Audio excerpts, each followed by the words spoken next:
Welcome, everybody. Good morning, good afternoon across the country, and to our northern neighbor, Michael Zipersky. Welcome to this month's webinar.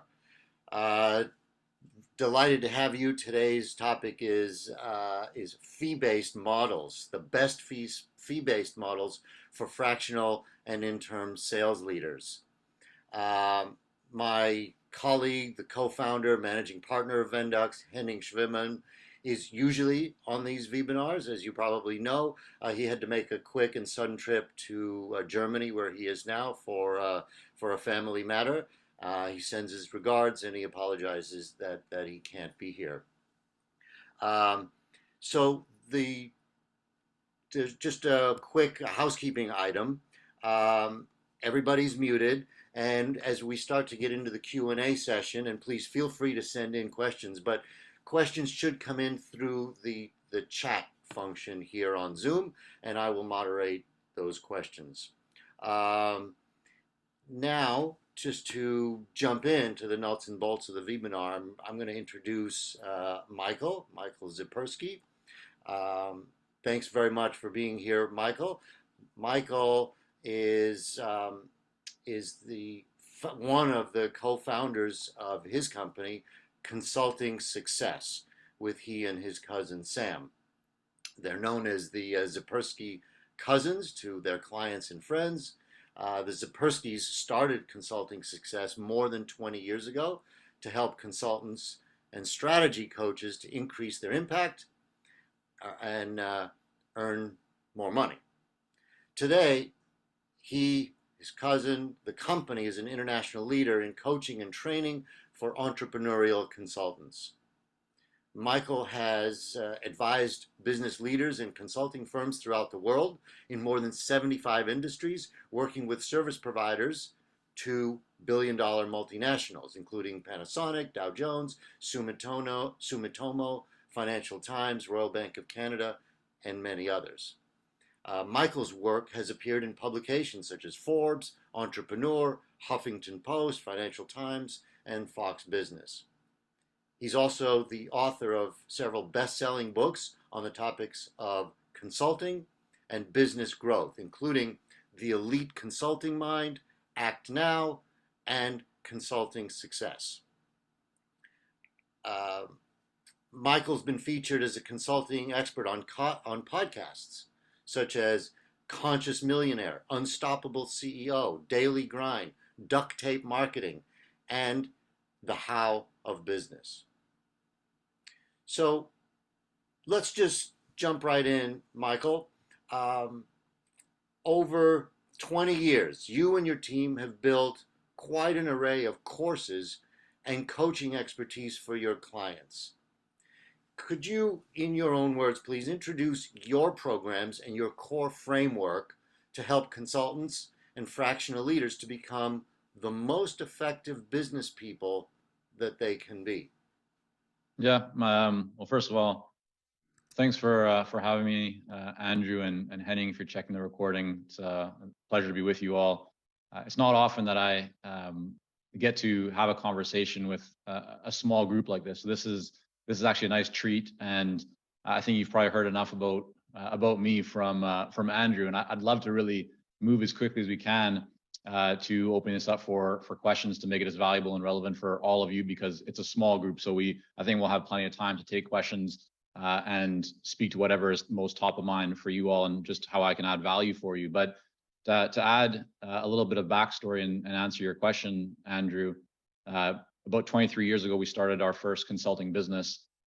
We've built multiple consulting businesses over the years. And the reason why we started Consulting Success was because we had gone through ourselves a lot of experiences of success, but certainly a lot of experiences where we felt like we were getting punched in the stomach. And we learned firsthand what worked and what didn't, and continues today to work in terms of best practices to really grow consulting businesses.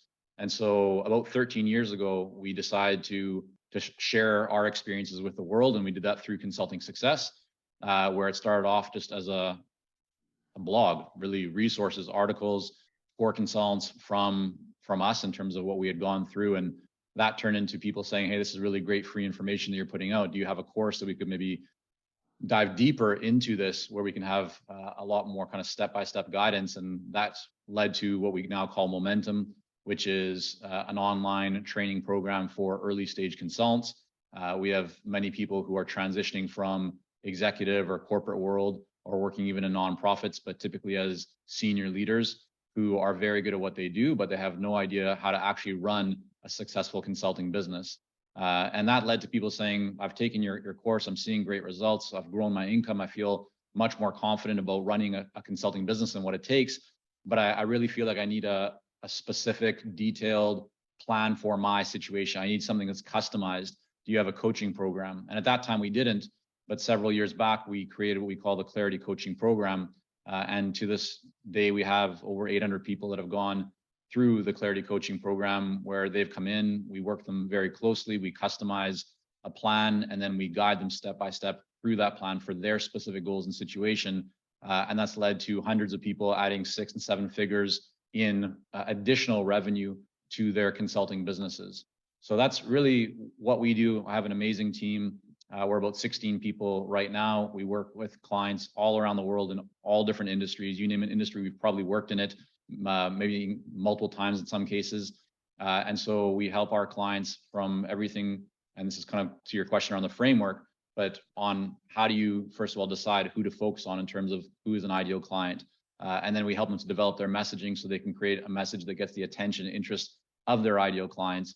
Then we help them to figure out how do you take all of your years of experience and expertise and package that, position that, place value on that, and ultimately price that in a way that will resonate and align with what your ideal clients want to invest in, so that the sales process becomes much easier, but also allows you to capture significant compensation and fair compensation for the value that you're creating, which I know we'll talk a lot more about. And then the fourth part of really what we do is help our clients to create a marketing engine. So this is all about how do you create and generate leads consistently of high quality.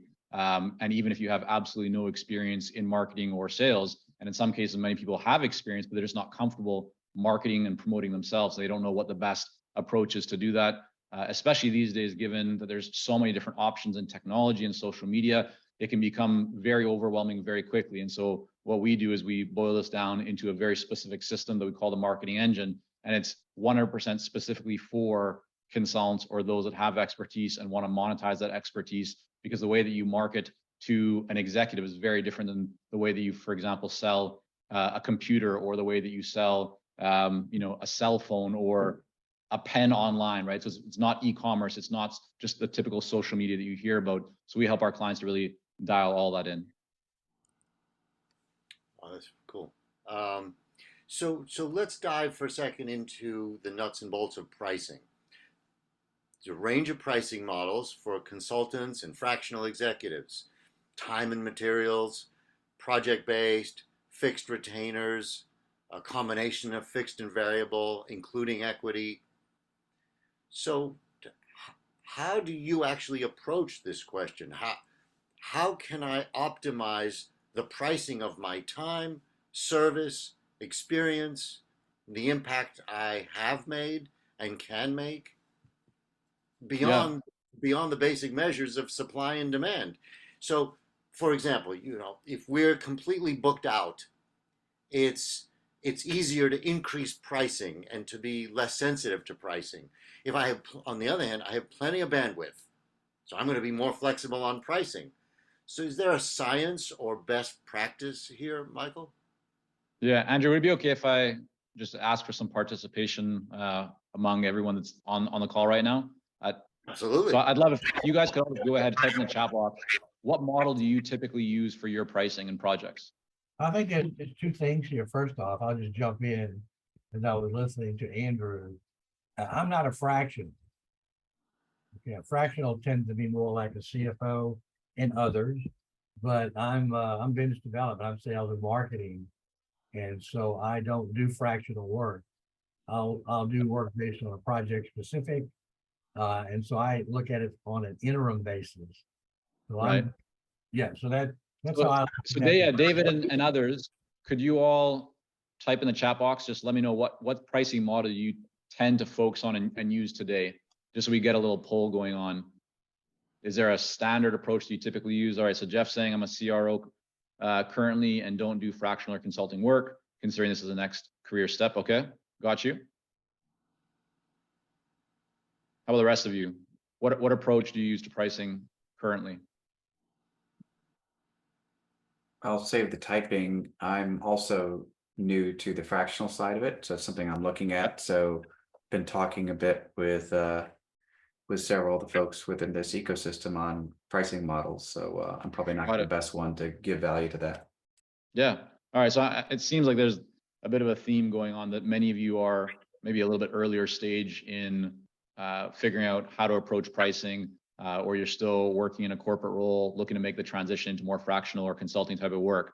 Is that everyone here, or is anyone actively working as a fractional kind of expert consultant currently, or is everybody still working in corporate and looking to make a transition, just so we can make this as specific and valuable as possible for all of you? Christina, how about you? Nicole? You want us to use the chat, and you want us to answer? I'm confused. Yeah, no, put it in the chat. I think the chat would be easiest. That way we can manage it.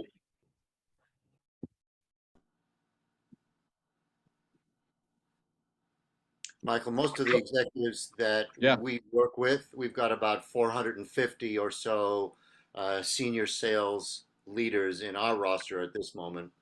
The vast majority are pricing their time and service from a fixed monthly retainer point of view. Mm-hmm. Yeah, got it. All right, so yeah, as we have more people typing in, Andrew, I mean, I'll speak to your question, and the answer is that there's no one best answer, right? And I think this is what people tend to miss. They'll look at what others are doing and think this is somehow going to be, what they should be doing, but it's certainly not the case. So if you are currently charging a monthly retainer to work with clients and that works for you, then great. I think that the most important factor to consider when you're thinking about your pricing is, what are your goals, right? The pricing model that you use, if you want to be a solo independent consultant, is going to be very different than if you want to build a firm and you have multiple consultants or associates working underneath you. And so there's no one size fits all. It's about understanding what model is the right one for you. How do you want to create your time? Do you prefer to work with a fewer number of clients on higher value engagements? Are you interested in productizing your service offerings and therefore, in most cases, having a higher volume but lower value? And so these factors, when you consider them, will help you to arrive at what model should you actually use. I think the most important factor that goes kind of across, we can apply and kind of blanket over every pricing strategy out there and every kind of tactic or structure that you use, is a focus on value. What I see far too often is that, my guess from what I've heard from Andrew and Henning is that every single one of you here has many years of experience, right? If not decades of experience in different industries or in different organizations. And the most common mistake and error that I see on the part of executives who are transitioning into a consulting role or leveraging their expertise outside of, instead of just working with one organization, but working with multiple organizations, is that they over deliver and undercharge, right? And that is a common kind of human nature, right? Most of us tend to want to just really deliver great value for clients. So we do everything we can to provide them with an amazing result. And in many cases, that result adds a lot of commas, right, to their bottom line, or just has a significant impact. But the consultant or the fractional executive doesn't charge a fair level of compensation for that. And so I think that's the key thing, is that you want to focus on is whether you're using a project-based fee, a retainer-based fee, whether you're doing value-based fees or kind of ROI-focused fees, or you have some component of equity or performance in your deal structure. The key thing is to ensure that your client is going to be left off better than when you started with them, and that they're going to look at whatever investment they make into working with you as a great investment.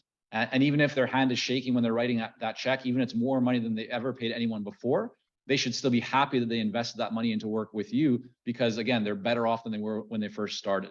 And this is the big difference between somebody who might be charging, let's say, $25,000 an engagement, or somebody charging $5,000 to $8,000 a month, when they could potentially be charging $15,000 or $25,000 a month or $50,000 a month to work with an organization, right? So every person's situation is a little bit different. I'm happy to open this up to, we can do questions and kind of dive into your specific situations if you all would like to.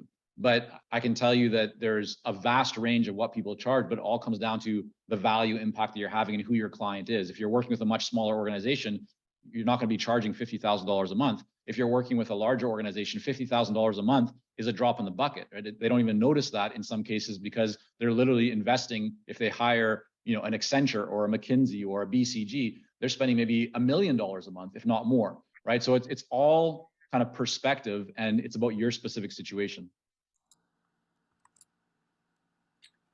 Yeah, great points, and so true.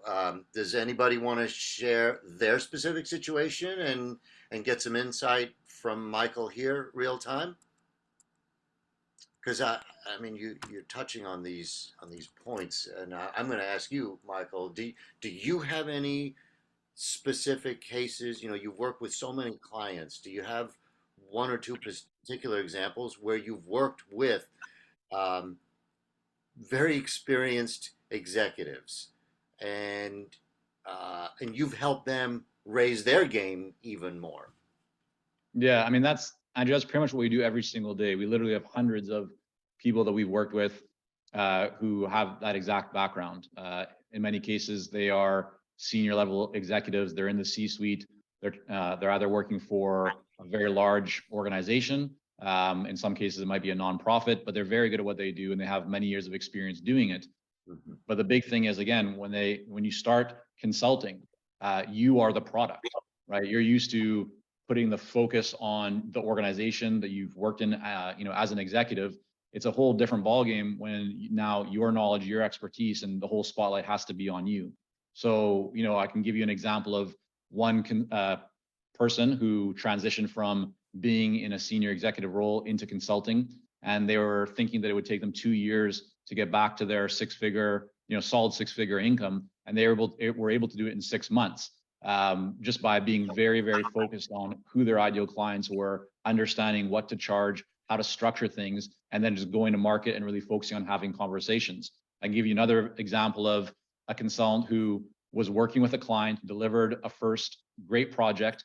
That client said, hey, let's come back to, we need your help for a second phase of this engagement. And we sat down and we talked about what their situation was and uncovered that to that point, they were charging based on an hourly fee. And so they were going to go into that second phase proposal with a $60,000 price tag for that phase 2. And we talked about the impact that the work was going to have on their client, and very quickly realized that they were leaving a significant money on the table, and they were undercharging. They were undervaluing what they were actually creating, because this was going to lead to millions and millions of dollars for their client. They went back, they changed up their pricing structure on that phase 2 and landed that for a very solid 6 figures. So they went from a $60,000 or so engagement to almost a $300,000 engagement and won that business without changing anything in terms of how much time, how much energy, the resources required to deliver on that. It was all about the positioning and the conversation they had with the buyer. So if I was to speak to kind of one big opportunity that many people have, is that they rush the conversation with the buyer. They focus too much on the deliverables and what they're going to do and what they're going to provide, and not enough on what is the value and the impact that the engagement is going to have on the buyer and the organization. And when you really dig deep, not just a surface level conversation, but you go deep into what is the impact going to be, how are you going to be better off, right? How will this have a trickle down effect across the organization? You start to uncover a whole different level of value.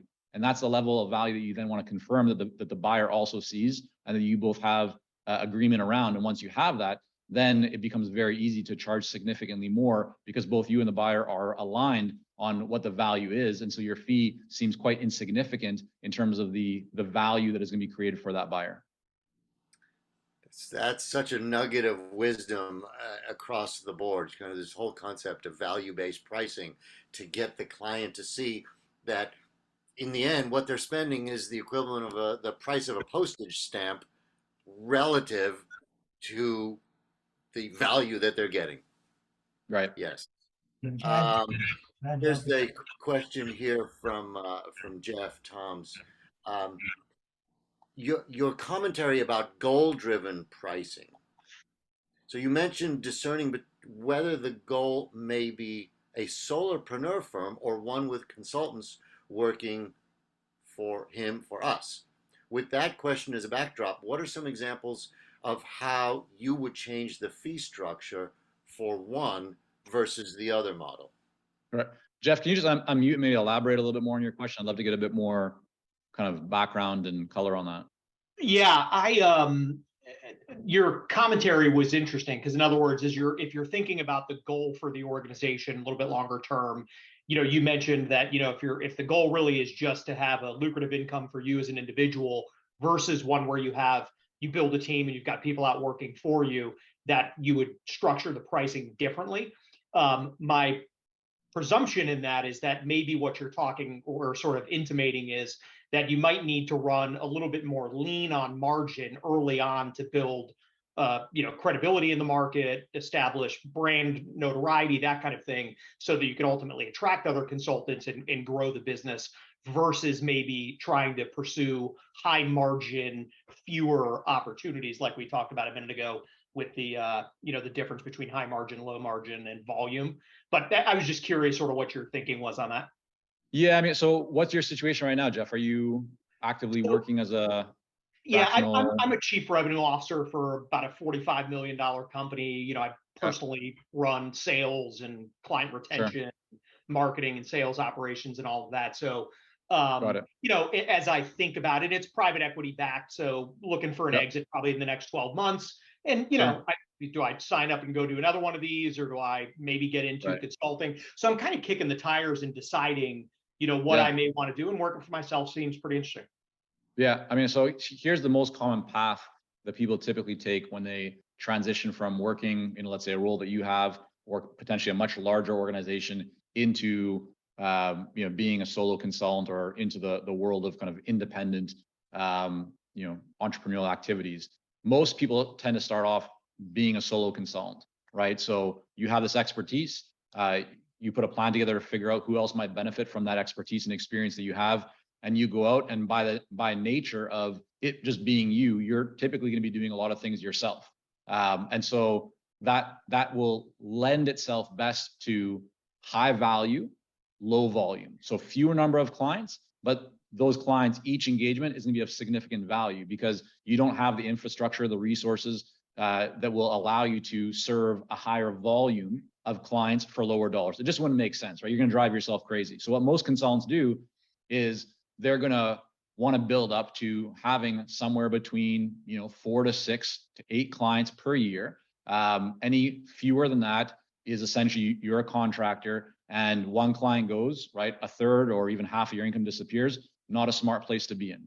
And much more than that starts to cause all kinds of strain and overwhelm, because you're just managing administratively too much, right, in terms of too many different clients. So what most consultants tend to find is they'll get their business to a point. In many cases, it's a solid 6 figures in business, and then they start to think, is this really the path that I want to go down? Because I'm starting to see more demand. I'm starting to kind of bump up against capacity. And if I want to be able to grow my income, if I want to be able to make a bigger impact, it means I need to be able to work with more people. Well, I can't work with more people if it's just me, right? And so this is now where people start to transition to thinking about how to build a team. And that team might start off with just being like a personal assistant, virtual assistant, somebody to help you on administrative types of stuff, or a designer, or whatever it might be. But very often, I mean, we've seen this more times than I can even count or remember, that the executive leaves the corporate world because they're tired of managing people. They're tired of politics. They don't want to have that like income ceiling, and they want to just be their own boss, have more freedom and more flexibility. So they start and they become an independent consultant, and they think, I don't want to manage people. But that goes on for a period of, could be many months or many years. But then they'll start to realize, if I want to be able to have a bigger impact, if I really want to be able to grow this thing, and if I want to be able to have a business that doesn't rely on me, meaning that if you want to be, if you're sick, or you want to go away for a month, you want to have a holiday, or maybe you want to build this business and you can actually sell it one day, because if it's just you, there's nothing to sell, right? So people start shifting their thinking over time as they get more experience, that maybe I should actually think about building something that is bigger than just me, so I can have a bigger impact. I can create more enterprise value. right? And all the other benefits that come with that people actually start to enjoy, and then they start to build a team. And so as that happens, back to kind of your initial question, what you tend to start to see is that your margin will change. And that just makes complete sense when you think about if it's just you, I mean, almost 100% of what you make is going into your pocket, and that's fine. But as you start to scale and you start to think about growing the team and having more systems and technology and all that kind of stuff, then your margin will typically go down. But if you're doing it right, your margin percentage-wise will go down, but your overall, in terms of what you're taking home, at one point will get back up to where it was and then exceed that. But you're also creating all this enterprise value. And the other big consideration is that, which is a real benefit, is that you're creating more free time for yourself, right? So oftentimes people think about, well, maybe I'm making a little bit less money. Yeah, maybe you're making a little bit less money margin-wise right now, but you have all this time that you didn't have before, and you can reinvest that back into building the business, into hobbies, into being with your kids, elderly parents, whatever it is, right? Just enjoying life, traveling. So that's kind of the progression that we see most people go down. Yeah, that's good. Very helpful. Thank you. You're welcome. Excellent. Mitch, you made a comment here in the chat bar. Is there a question that you want to ask associated with this comment about you're getting ready to start a 3 or 4 month No, series? you had asked us to provide in chat some of the examples of some of the pricing structures we were doing or looking at, or so I had added that in during the conversation. Okay, thank you. Does anybody else want to bring in their own personal situation to get a perspective from Michael? You can chat that in if you'd like. Michael, I've got a question about one of the books that you wrote. Sure. It's called Act Now: How Successful Consultants Thrive During Chaos and Uncertainty. So, very appropriate title for the time we're in. When did you write that book, and under what circumstances? And can you share any pearls of wisdom in that book, given the chaotic and uncertain times that we're in now? Yeah, no, it's interesting. So Act Now, that was written in April or May of 2020. So, right, let's go back to in the US, right, March of 2020, people start realizing this COVID thing, regardless of how you kind of think about it, is going to be trouble. And what we saw with a lot of people is that they became like a deer frozen, you know, in like staring at headlights. People didn't know what to do. And so I decided that it would be initially helpful for clients. And so I wrote a letter to all of our clients explaining what I saw going on in the world and what I thought was the opportunity for everybody and what I thought people would really benefit most by focusing on. And the response to that was pretty significant and positive. I had several clients say, "This is really a great letter. Can I share this with my clients? Because I'd like to give them this message." And you know, part of it was some motivation, but it was also pointing to opportunities instead of just, you know, potential pitfalls or concerns that the people had, and the importance of taking action, which is why I ended up calling the book Act Now. And so I decided to go beyond just writing that letter and sharing it in social media and with our clients, but actually to share what we were doing inside of our company during that period. And I decided to go out and ask other successful consultants and professional service providers that I've known and who I respect, what they were doing and how they were thinking about it. And the response that came back was very interesting because it was very aligned, right? So almost every single person that I spoke to was doing the same thing in one form or another. And so I can share just a few of those ideas from the book if you'd like. Sure. Okay. So, I mean, one of the big ones was just really starting off. And I think at that time it was maybe even more relevant to potentially today, but it's still very relevant. And it's this idea of relationships. Very often people forget that the business that we're in is a relationship-based business. And so what you saw is that when kind of, you know, when things hit the wall or hit the fan or however you want to call it, people start thinking, well, maybe I need to strengthen my relationships with my clients so they don't leave me, right? But if you're leaving it to that point, it's almost too late. So the wake-up call was make sure that you're investing into your relationships with people right now, because if you have a strong relationship with those around you, you're much less likely to be the one that's going to get cut, right? You're like, they're going to cut somebody else's budget before they cut your budget because they truly view you as a trusted advisor. If they feel that they can confide in you, if they feel that you have their back, then they're much less likely to cut you. They're more likely to actually refer you and come to you for counsel and come to you for advice. And so one of the recommendations that we put forward in that book is, hey, it's really important for you to pick up the phone right now and call all of your clients, your current clients, your past clients. Don't wait. This is not a time to sell anything. This is a time for you to reach out to people and to engage and just see how they are doing as people, as wives, husbands, as brothers, sisters, whatever it is, whatever the situation is. You need to connect with them personally right now and let them know that you are there for them as a supporter and as an advisor. So that was one big kind of theme that came up. Another one was this idea of building community. And so when you look at people who generate a lot of their business from speaking, when COVID started, so back at that time, right, kind of March, April, May of 2020, literally people's business just disappeared overnight, right? It dried up. The well that was feeding them and sustaining them disappeared overnight. And they had no idea what to do if they weren't prepared. And so the idea of building a community is that you don't wait for something like that to happen. You need to be prepared in advance. And so the way that you kind of prepare for the unexpected is that you make sure that you have a direct line of contact to not only your existing ideal clients and past clients, but also prospective clients. And so building a community can come in many forms. It can be hosting a webinar, or you guys call it a ve-BINAR, right? It can be running a mastermind. It can be that people are on your email list and you send them valuable newsletters, but you need to have some community that allows you to communicate with people, because if you have that and then something unexpected happens, going back to that time, to your question, Andrew, why did I write that book, Act Now? When you have a community, you can literally say, well, okay, my business used to be speaking and so on, if that's what it was. Well, we can't do that in person anymore. But what we're going to do is we're going to launch an online workshop series on this topic.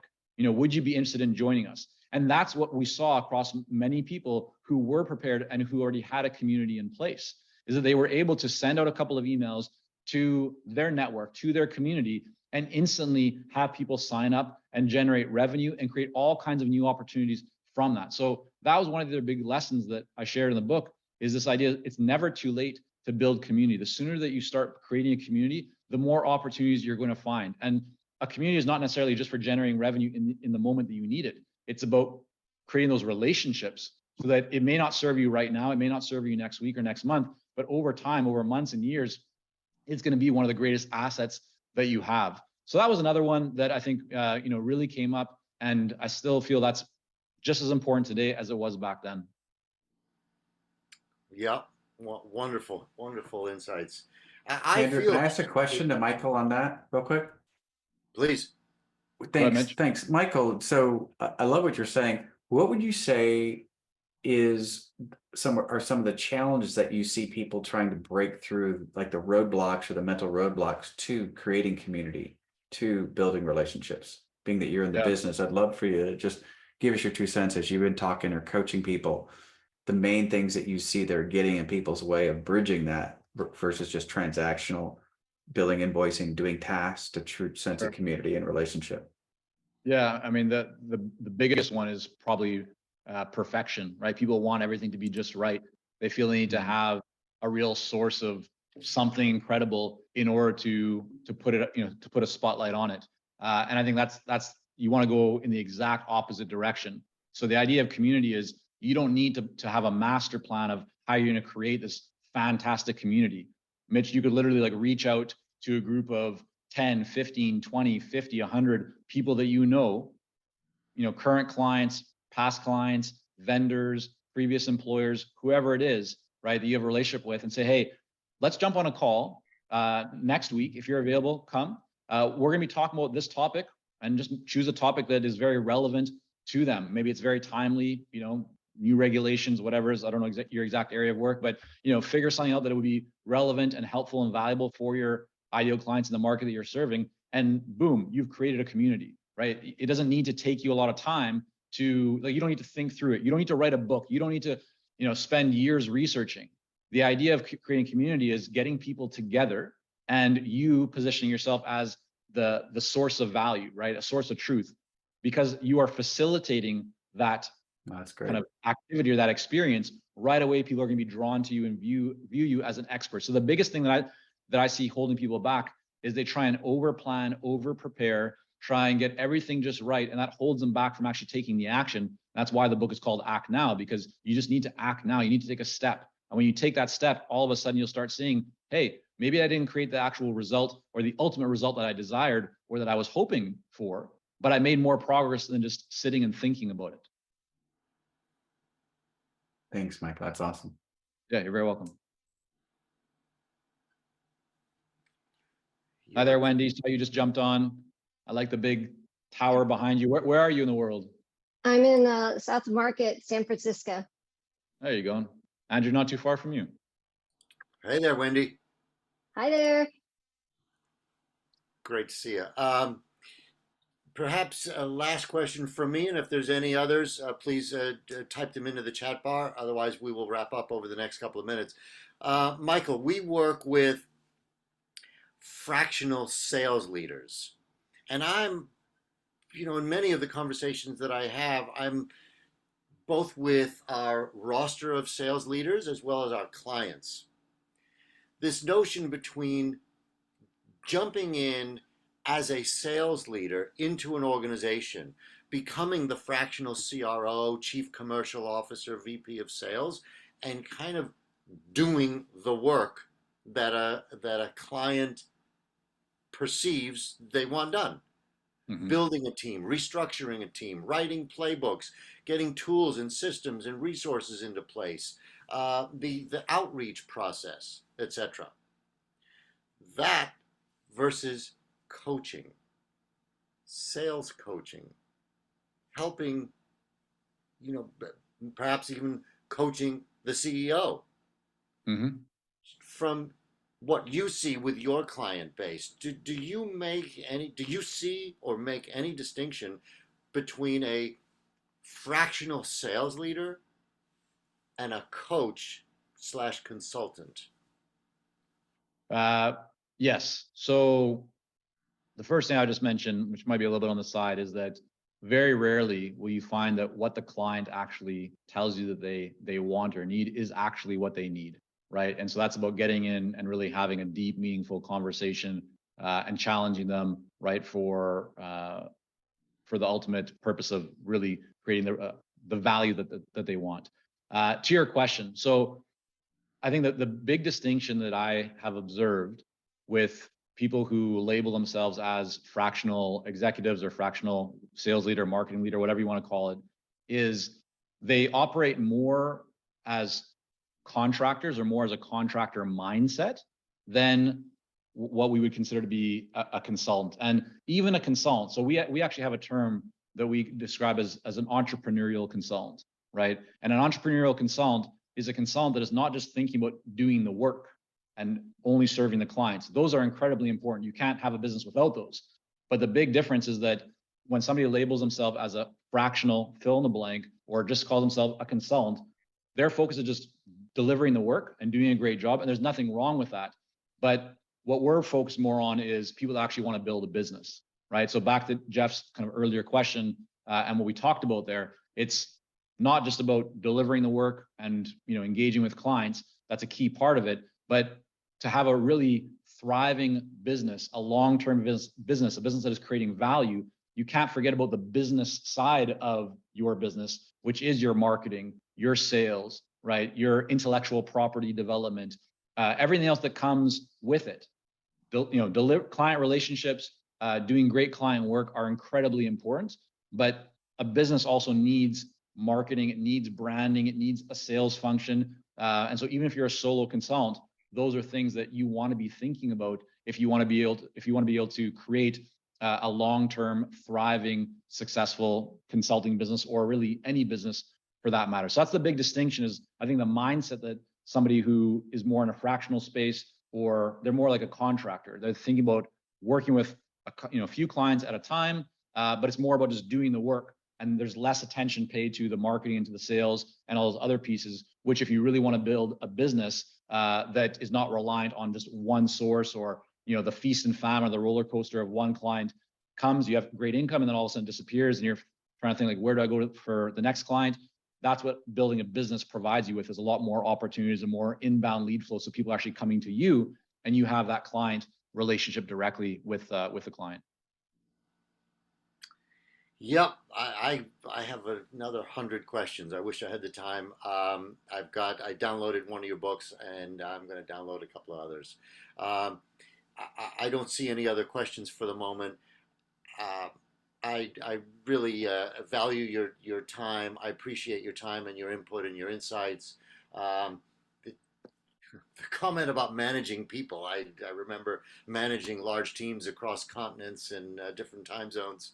And then I thought, oh, I've got enough of managing people. Now, so I've got a virtual assistant, and it's like this whole notion of amplifying yourself and doing more with less. Yes, I love that. Yeah. So again, we're going to send out the link to this webinar. We also have an upcoming newsletter that goes out to our executive leadership roster. And you'll be seeing a little bit more mention about Michael and his firm and some of the things that we're doing together. So stay tuned for that. And again, Michael, thank you very, very much for your time. Great to see you here. And everybody, thank you for being here and your participation, your questions, your engagement. Look forward to next month together in the next session. Great to be with you all. Feel free to get in touch if there's anything I can point you towards in terms of a resource or something that we might have. Andrew, enjoy the conversation. Great to see all of you, and have a great rest of the day. Michael. Thank you. Wonderful.